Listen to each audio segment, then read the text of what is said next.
오늘 우리가 함께 묵상할 내용은 12장에 등장하는 세 사람이 등장을 하는데, 모세와 아론과 미리암이라는 사람, 이 세 사람이 등장을 합니다. 여러분, 오늘 본문 말씀을 잘 들어오셔가지고 모세의 모습과 이 모세를 비방한 두 사람, 아론과 미리암의 그 모습과 결국에는 나병이 걸리게 되는데, 그 결과를 보면서 하나님이 우리에게 주시는 그 마음을 오늘 본문 말씀을 통해서 한번 살펴보려고 합니다. 모세가 아내 시보라가 죽었습니다. 그리고 난 뒤에 정식으로 구스 땅 여인을 아내로 취하는데, 1절의 말씀에 보니까 구스가 어디냐면 에티오피아를 이야기합니다. 구스 땅에 있는 여인을 아내로 맞이하게 되는데 문제가 생겼습니다. 그게 무슨가 하면, 모세가 출애굽 당시에, 여러분 출애굽기에 보면은 이방인들이 함께 이렇게 그 출애굽 여정에 참여하는 것을 볼 수가 있습니다. 그들을 가리켜서 뭐라고 불렀냐면 잡족 이렇게 불렀습니다. 그 뭐 다양한 그룹이 많이 있다 그래서 잡족이라고 불렀는데, 이방인들, 바로 이 잡족이라 불리는 이방인 중에 한 여인을 아내로 맞이했기 때문에 큰 문제가 발생했습니다. 언뜻 보기에는 그게 문제가 되겠느냐 이렇게 볼 수 있는데, 사실 그렇지 않습니다. 왜냐하면 모세가 지금 취한 행동은 율법적으로 분명히 문제가 있었습니다. 그리고 이스라엘 민족을 선택하신 그 선민 사상이죠. 하나님이 택하신 백성의 그룹에 넘어서는 그 여인을 아내로 취했기 때문에 이스라엘이라는 선민 사상의 명예를 실추시켰기 때문에 굉장히 중요한 그런 분위기가 지금 연출되고 있습니다. 이에 화가 난 모세의 형 아론과 누이 미리암 두 사람이 모세에게 경고합니다. 모세를 향하여 비방의 말을 막 쏟아내기 시작하는데요, 출애굽 이후에 하나님께서 율법을 주셨는데, 이방인과 함께 하지 말라는 그 율법을 주셨는데 그걸 받은 지가 얼마 되지가 않았습니다. 그러니 얼마나 이 아론과 미리암이 분노가 일어났겠습니까? 모세여, 그렇게 하면 안 된다라고 말하고 있는데, 비방의 내용을 보니까요, 두 사람의 분노가 극에 치달았습니다. 어느 정도인지를 한번 볼 텐데요, 여러분 1절 2절 말씀을 제가 한번 읽어드리는데 한번 보십시오. 모세가 구스 여자를 취하였더니 그 구스 여자를 취하였으므로 미리암과 아론이 모세를 비방하니라. 비방했습니다. 그들이 이렇게 비방을 합니다. 그들이 이르되, 그 다음부터 같이 한번 읽어보겠습니다. 시작. 여호와께서 모세와만 말씀하셨느냐, 우리와도 말씀하지 아니하셨느냐 하며 여호와께서 이 말을 들으셨더라. 이렇게 기록을 하고 있습니다. 엄청난 비방의 메시지를 모세에게 쏟아 부었습니다. 그런데 이 본문의 비방하는 내용을 자세히 보니까 비방하는 정도가 굉장히 극에 달했다는 것을 알 수 있는데, 모세를 향한 단순한 분노의 차원을 넘어서고 있다는 것을 우리가 짐작할 수가 있습니다. 내용을 보시면 비방의 정도가 이방 족속 구스 여인을 취한 것에 대해서 지적하거나 그것이 얼마나 위험하다거나 그것이 율법적으로 위반이 되었다거나 뭐 이런 내용을 다루고 있지는 않습니다. 율법적인 기준으로 돌이키라라고 하는 경고하는 메시지, 이런 것도 단 하나도 없습니다. 무슨 말을 하고 있습니까? 여기에 보니까 오히려 하나님께서 모세와만 대화하신 것이 아니라 우리와도 대화하신 것이 아니냐, 전혀 이 상황에 초점이 맞지 않은 이상한 이야기를 지금 하고 있습니다. 하나님께서 모세와만 대화하신 것이 아니라 우리와도 대화했는데 이 말을 하면서 비방했다라고 표현하고 있으니 도무지 연결이 되지가 않습니다. 왜 이런 이야기를 하고 있을까? 어떻든 모세의 행동으로 인해서 분노가 일어난 것은 확실합니다. 그런데 분노를 표출한 결과는 생각한 것보다 처참했습니다. 그 결과가, 왜냐하면 이번에는 애굽의 종으로 살던 이스라엘 백성의 신음을 듣고 모세를 세워서 그 이스라엘의 그 430년 동안 애굽에 종살이했던 장정만 60만 명이 넘는 엄청난 200만 명에 해당되는 그 사람을, 모세를 세워서 여기까지 오게 하신 께서 하나님께서 화가 났습니다. 앞에는 어떻게 누가 화가 났습니까? 모세의 행동을 보고 미리암과 아론이 화가 났다면, 이번에 아론과 미리암이 한 말을 듣고 누가 화를 냈냐면 모세가 아니라 하나님이 화를 냈다라는, 또 이 일로 인하여서 누가 말했건 상관없이 하나님도 화가 난 이런 상황이 지금 모습 속에서 분명히 그려졌습니다. 신적인 분노를 일으키는 그런 분노가 되어버렸습니다. 지도자로 세운 모세의 권위에 대한 대적한 결과가 결국에는 처참했습니다. 누이 미리암이 나병에 걸려버렸습니다. 이 피부병, 심한 피부병에 걸려버렸습니다. 이 사실을 어떻게 해석할 수 있을까? 여러분, 저도 어린 시절부터 이 말씀을 너무나 많이 들어왔고 또 지금도 말씀을 묵상할 때 이 본문을 자주 이렇게 묵상하게 되는데요. 여호와 하나님이 이제 세 사람을 불렀습니다. 모세야, 아론아, 미리암아, 나에게로 나오라. 그래서 4절 말씀에 보니까 갑자기 그냥 부른 것도 아니에요. 갑자기 모세와 아론과 미리암 이 세 사람을 불렀습니다. 그리고 난 뒤에 너희 세 사람은 회막으로 나오라. 그리고 세 사람이 나아가니까 구름 기둥 가운데에서 하나님의 음성이 쫙 하고 이렇게 밀려오는데 그곳에서 하나님 말씀하십니다. 모세는 거기 있고 아론과 미리암은 더 나아오라. 이렇게 이야기했습니다. 그래서 5절에 보니까 아론과 미리암을 부르셨는데 두 사람이 나아가니 이렇게 되어 있습니다. 여러분, 여기에서 두 사람에게 강하게 말씀을 하시는데 8절로 10절 말씀을 우리가 먼저 한번 보도록 하겠습니다. 여러분, 우리 뜻을 생각하며 같이 한번 또 성경 공부하는 마음으로 한번 같이 한번 읽어보겠습니다. 8절로 10절입니다. 시작.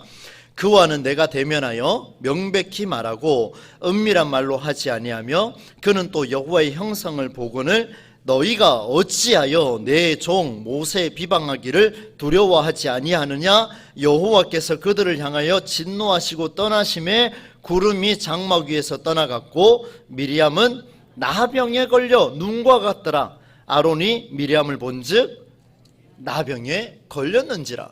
결과는 거의 처참한 그 신세로 이렇게 바뀌어 버렸습니다. 하나님은 내 종 모세를 비방하지 말라는 말씀을 남기고 떠나셨습니다. 굉장히 분노하셨죠. 안타깝지만 미리암은 하나님이 세우신 지도자 모세를 비방하고 난 뒤에 나병에 걸려서 눈과 같이 되어버리고 말았습니다. 이것이 바로 지도자 모세의 권위에 도전한 결과였습니다. 그래서 제가 이 본문을 읽을 때마다 옆에다가 이렇게 메모를 합니다. 점점점 이렇게 씁니다. 제가 왜 이렇게 쓰겠습니까? 정말 하나님이 이런 이유 때문에 그에게 나병을 허락하셨을까? 그때 당시에 나병이라면은 고칠 수 없는 병일진데 나병이 걸린 순간 아론이 얼마나 놀랐으면 모세를 향하여 찾아가서 내 주여 우리의 죄를 용서하소서 이렇게까지 이야기할까? 어린 시절부터 신앙교육을 받으며 이런 이야기를 참 많이 들었습니다. 주께서 세우신 종을 비방하면 하나님이 벌을 내리신다. 주께서 세우신 종에게 욕하지 말라. 그를 손가락질하지 말라. 심각하면 생명을 잃을 수도 있다라는 말을 수도 없이 들어왔습니다. 여러분, 많이 밝히고 싶진 않지만 저는 교회에서 관리를 맡은 한 집사의 아들로 평생을 살았습니다. 여러분, 수도 없이 이런 일 저런 일 다 경험하면서 제 입에 얼마나 많은 그 불평과 불만과 심지어 입에 담지 못할 그런 내용을 담고 살아겠습니까? 그때마다 저희 부모님도 저에게 이야기했고 많은 분들이 저에게 권면했습니다. 주의 종을 욕하지 말라. 주의 종을 욕하지 말라. 너무나 많이 들어왔습니다. 그래서 저는 그때부터 지금까지 사역을 하면서도 하나님이 세우신 종은 내가 컨트롤하지 않겠다, 내가 욕하지 않겠다, 하나님이 세우신 종은 주께서 책임지실 것이다, 이런 심정으로 훈련받았고 지금까지 달려왔습니다. 여러분, 그러나 저는 이 말에 전적으로 동의할 수가 없습니다. 왜냐하면 사랑하는 성도 여러분, 주의 종을 힘들게 했다고 해서 하나님이 이런 벌을 내리셨을까? 주의 종은 사랑하고 성도는 미워할까? 주의 종은 그렇게 막무가내로 살아도 하나님은 붙잡아 주시고, 불쌍하고 연약하고 힘없고 가난하고 헐벗은 성도는 하나님이 손가락질했다고 나병을 주셨을까? 그의 생명을 거두셨을까? 저는 이해가 되지 않았습니다. 그래서 이 말씀을 끊임없이 묵상을 하고 또다시 묵상할 수밖에 없는 이유가 있었습니다.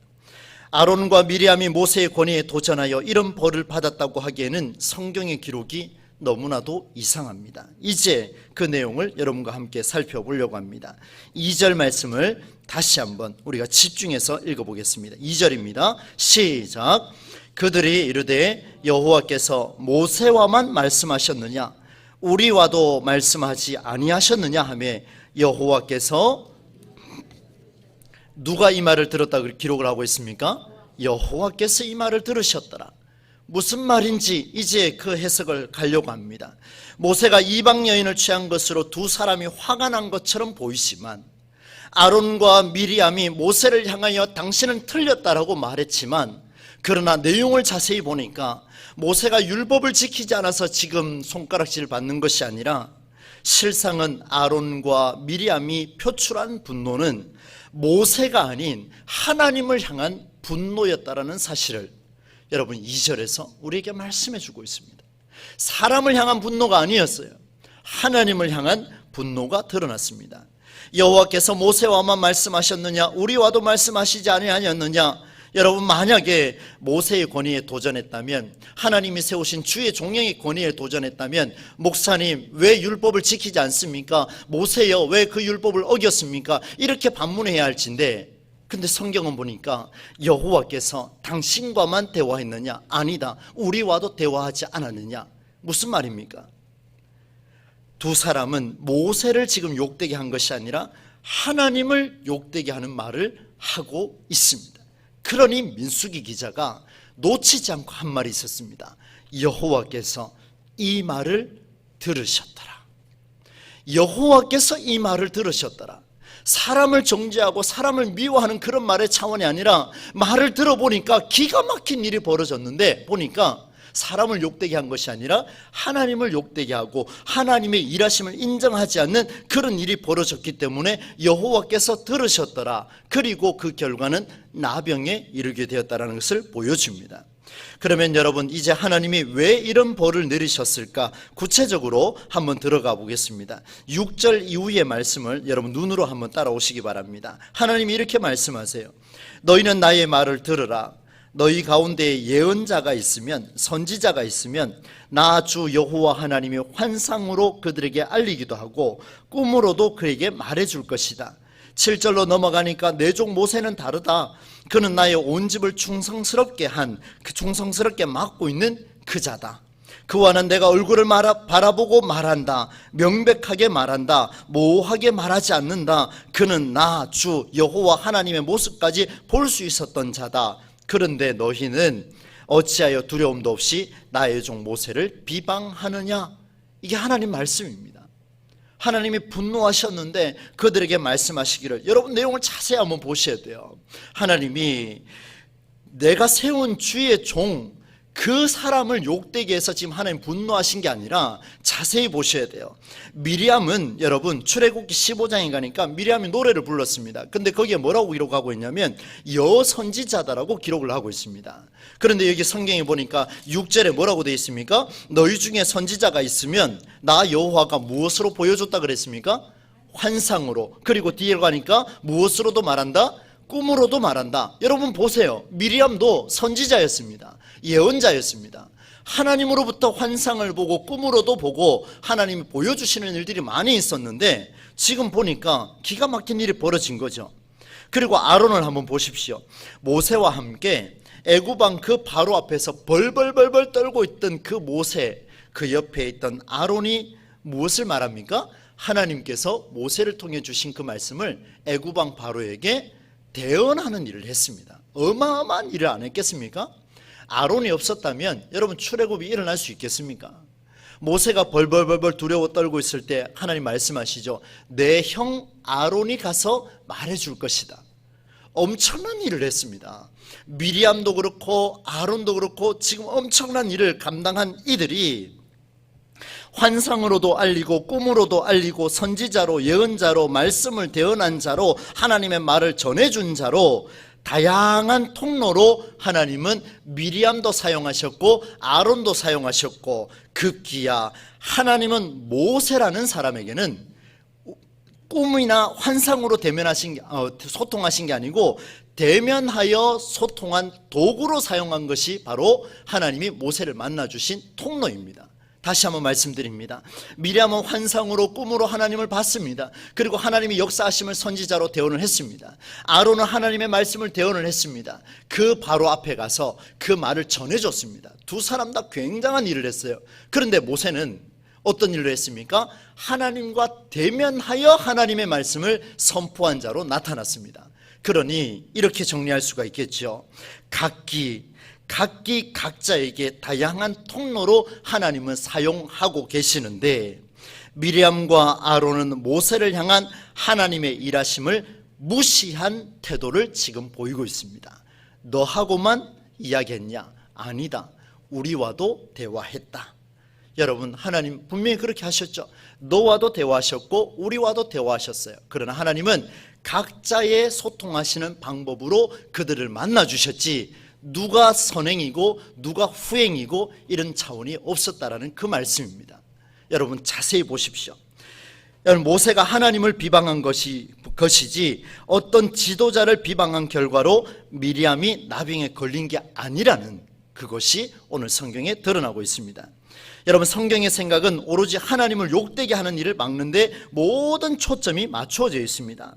하나님은 각자에게 소통하는 방법이 있습니다. 각자의 고유한 방법으로 저와 여러분을 만나고 계시고 여러분에게도 하나님이 소통하고 계십니다. 저를 통해서만 하는 것이 아니라 여러분에게 각자에게 임하시는 하나님, 다시 말하면 주의 종을 통해서 말씀이 선포되어도 여러분에게 직접적으로 역사하시는 분이 하나님이시지 주의 종이 하나님을 가로막을 수 없다라는 것을 오늘 보여주는 게 바로 미리암과 아론을 향한 하나님의 진노하시는 경고의 메시지가 여기 드러나 있습니다.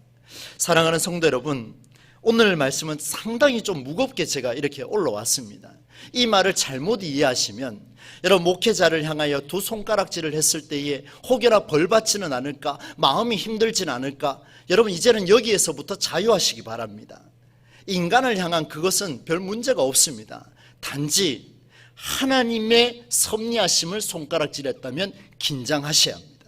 이것은 여러분뿐만이 아니고 저도 마찬가지입니다.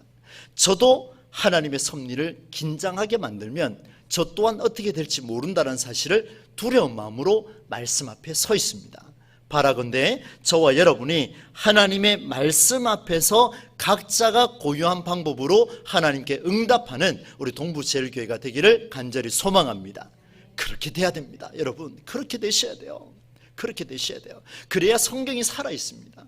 목사가 살아있는 게 아니고요, 성경이 살아있어야 목사도 살아나고 성경이 살아있어야 우리 성도들도 살아날 줄로 믿습니다. 여러분, 특정 목회자를 비방하는 문제가 아니라는 것 이제 아실 겁니다. 목회자도 수요 예배에 나오시는 분들은 대부분이 항존직이에요. 항존직, 안수받은 항존직에 있는 자도 모두 하나님을 욕되게 하는 일이 없어야 하겠습니다. 목회자인 제가 여러분 실수 안 할 것 같습니까? 가장 거룩하고 가장 하나님 앞에 경건하게 살아가야 할 제 자신이 하나님 앞에 설 때마다 저는 실수투성입니다. 너무나 많은 실수를 하고 너무나 많은 상처를 저는 여러분에게 주고 있습니다. 말도 안 되는 권위를 주장하고 직분으로 다른 이들을 힘들게 할 때도 있습니다. 여러분, 저와 여러분이 이제는 그런 권위를 주장하거나 그런 권위를 앞서서 나와 급이 다른 사람을 욕하게 하거나 다른 이들을 힘들게 하거나, 여러분 그렇게 한다면 그것이야말로 성도 한 사람을 정성 들여 세운 하나님의 뜻을 욕되게 하는 일이 아니겠습니까? 그게 더 하나님 두렵지 않습니까? 저는 목회를 감당하면서 이 사실이 너무 두렵습니다. 그래서 한 영혼이 너무 귀합니다. 성전을 채우기 위해서 한 영혼이 귀한 게 아니고요, 하나님이 세운, 하나님이 발걸음하게 한 그 한 영혼이 너무나 귀하기 때문에 오늘 주의 말씀 앞에 설 수밖에 없다는 사실을 저 자신부터 말씀 앞에 서고 있습니다. 그러므로 오늘 우리가 해야 할 일이 있습니다. 그것은 하나님을 욕되게 하는 일이 없도록 하셔야 합니다. 그 길은 오로지 성경의 생각을 따라갈 때만 이루어질 수 있습니다.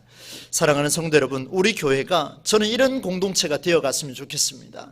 많은 비전이 있으면 뭐 하겠습니까? 많은 성과를 거두고 많은 꿈을 이루어가고 많은 교인들이 와서 함께 예배하고 그것도 좋지요. 그러나 정말 하나님이 기뻐하시는 교회, 우리 시대를 선도할 멋진 교회는 한 사람에 의한 교회가 아니라 성경, 바로 바이블이 역사에서 모두가 살아 숨쉬는 그런 교회, 그것이 오늘 우리 동부제일교회가 된다면 하나님께서 얼마나 기뻐하시겠습니까?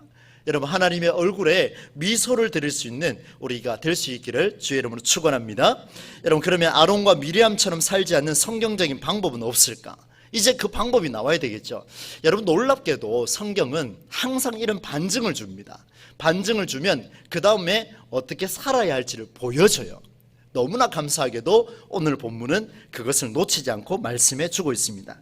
여러분, 그 해답이 어디냐면 3절인데요 조금은 생뚱맞습니다. 1, 2절, 3절 다 생뚱맞은데요 3절은 더 생뚱맞습니다. 같이 한번 읽어보겠습니다. 3절입니다.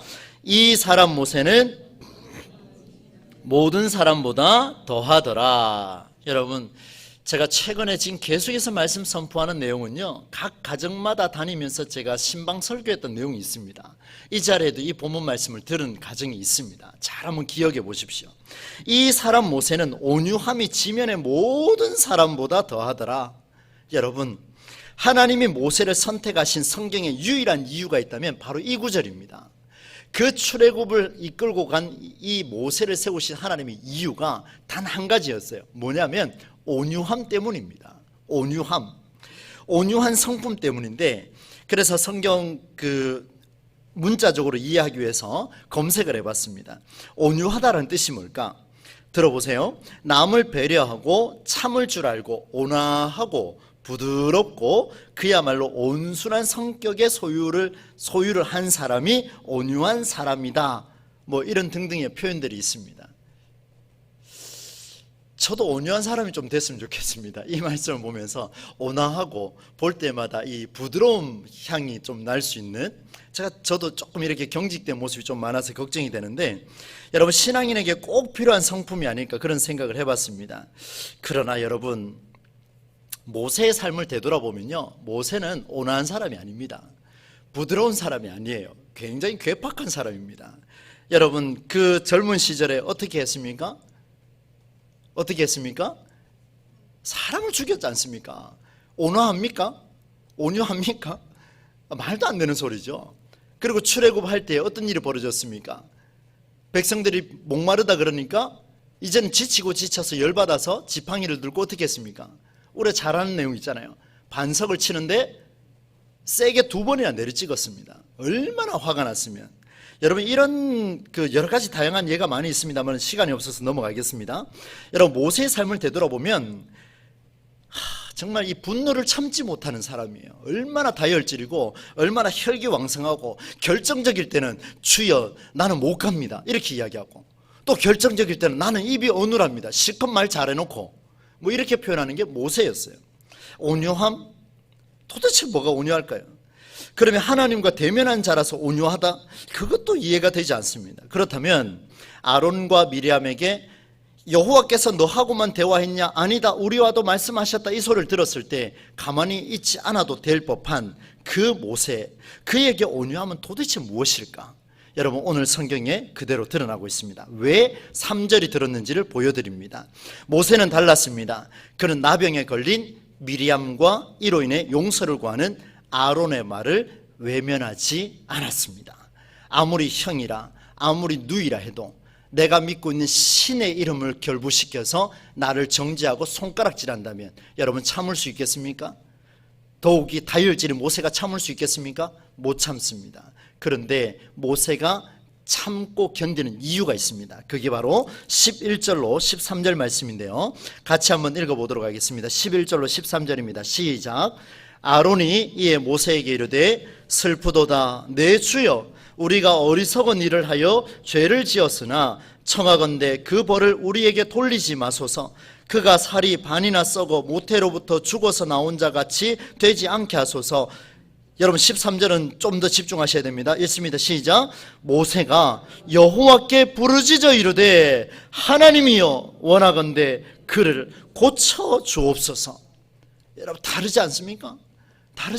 여러분? 왜 하나님이 모세를 선택하셨는지가 드러납니다.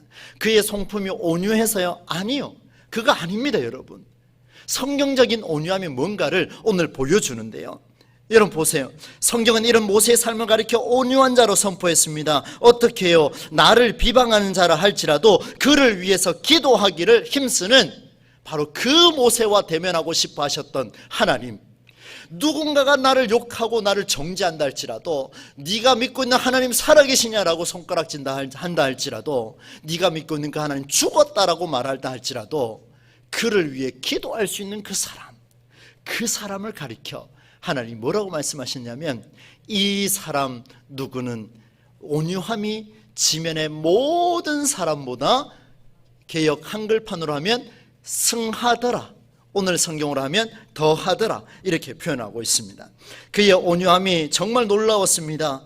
땅의 모든 사람보다 최고였다라는 이 말씀, 문제의 해결을 하나님께 맡기고 하나님의 일하심을 인정하고, 나를 정죄하는 그 인간 반드시 나는 죽이고 말 거야 라고 이야기했지만, 여러분 이게 제 신앙 고백입니다. 저의 간증입니다. 저는 수많은 목회자들을 욕했고 손가락질했습니다. 손가락질 많이 했습니다. 근데 시간이 가면 갈수록 하나님 저를 치료해 주시는데, 뭐냐면 그를 위해 기도하라. 네가 정말 교회를 사랑하느냐? 그러면 그를 위해서 기도하라. 네가 한국 교회를 위해서 헌신하고 싶으냐? 그렇다면 그를 위해 기도하라. 손가락질하기 전에 기도하라. 하나님께 맡기고 하나님의 일하심을 인정하고 그 뜻을 따라 살아내는 자, 바로 지난 주일 말씀이죠. 왜요? 라고 묻는 게 아니라 how, 어떻게 하면 살 수 있겠습니까? 주여 내가 어떻게 하면 좋겠습니까? 라고 물어보는 하나님의 방법을 선택한 것이 누굽니까? 모세였습니다. 왜라는 방법을 선택한 사람은 아론과 미리암이었어요. 그러나 how를 선택한 사람, 바로 모세라는 사실을 보여주고 있습니다. 말씀을 어느 정도 정리해 보겠습니다. 사랑하는 성도 여러분, 미리암과 아론은 기독교 신앙을 살아가면서 항상 마음에 둔 생각이 있었습니다. 그 질문이 뭐겠습니까? 주님, 왜 차별하십니까? 한번 좀 따라서 해보시겠습니까? 주님, 왜 차별하십니까? 오늘 설교 제목입니다. 여러분 어떻습니까? 지난 상반기 동안 이런 말 해본 적 있습니까? 주님, 왜 나는요? 저 옆집은, 저 집사님은, 근데 나는요? 이렇게 질문해 본 적은 없습니까? 하늘을 향한 내면의 물음은 여러분 속에 하나님은 다 보고 계십니다. 아론과 미리암처럼 지금 왜라고 묻고 있느냐? 미리암에게는 선지자로 대하고 아론에게는 말씀을 전하는 자로 삼으셨음에도 불구하고 모세와 함께하는 하나님을 질투하고 게다가 하나님의 권위를 무시한 그것이 나병의 결과라는 사실을 오늘 우리에게 깊이 있게 하나님 말씀해 주고 있습니다. 다른 사람의 못난 점을 발견하고 미워서요? 여러분 아닙니다. 모세가 미워서요? 아닙니다. 모세 뒤에 있는 하나님을 손가락질한 그들의 죄가 너무나 컸기 때문에 하나님은 그들을 부르셨고, 특별히 두 사람을 더 부르셨고 그들에게 진노하시고 떠나셨더니만 그들에게 무슨 일이 벌어집니까? 미리암에게는 나병이 걸리는 그런 일들이 나타나기 시작했습니다. 여호와께서 이 말을 들으셨더라. 여러분, 이 말은 미리암과 아론의 말만 들린 게 아니라 오늘 말씀을 듣고 있는 저와 여러분이 속으로 무슨 생각을 하고 있는지, 오늘 우리가 신앙생활을 하면서 하나님 앞에 우리가 어떤 생각으로 접근하고 있는가, 여호와께서 이 말을 들으셨더라. 여호와께서 지금 여러분의 말을, 여러분의 내면의 하늘을 향한 그 왜라는 질문 듣고 계신다라는 사실을 우리가 기억해야 하겠습니다. 인간 지도자의 권위가 아닙니다. 여러분, 지도자의 권위보다 더 무서운 게 있지요. 성경의 권위입니다.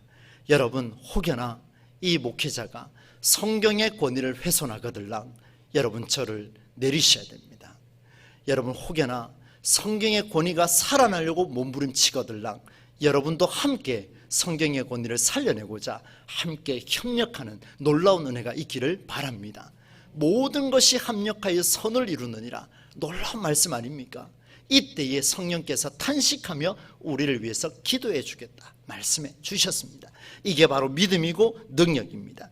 하나님의 모세를 선택하신 이유는 그의 온유한 성품 때문이었죠. 그러나 이 성경적인 온유함은 하나님의 진노하심을 면하지 못한 아론과 미리암을 위해 오히려 잘됐다, 고소하다 말하는 것이 아니라 그들을 위하여 기도했다는 것, 그들을 불쌍히 여기고 기도했다는 것에 성경이 요구하는 온유함이 들어있다는 것을 우리가 오늘 기억하기를 바랍니다. 하나님이 여러분 각자에게 주신 은혜가 매우 큽니다. 너무나 크지요. 그 은혜를 가볍게 여기지 마십시오. 주께서 왜 차별하십니까? 라고 묻기 전에 내게 허락하신 사명이 무엇인가? 나를 장로로 세우시고 나를 권사로 세우시고 나를 안수집사로, 나를 집사로, 나를 성도로, 나를 이 교회의 성도로 세우신 이유가 무엇인가를 먼저 물을 수 있는 성숙한 신앙인이 저도 되고 여러분도 되기를 간절히 소망합니다. 이를 위해서 응답하십시오. 이를 위해 기도하십시오. 두 가지를 잘 실천하셔서 우리 시대의 애굽 문화, 바로 오늘 우리 문화죠. 이 문화를 극복하여 출애굽을 선도했던 그런 모세, 바로 그런 교회 공동체가 우리 동부제일교회, 그리고 오늘 이 자리에 함께 하신 여러분 모두가 되시기를 주 예수 그리스도의 이름으로 간절히 축원합니다.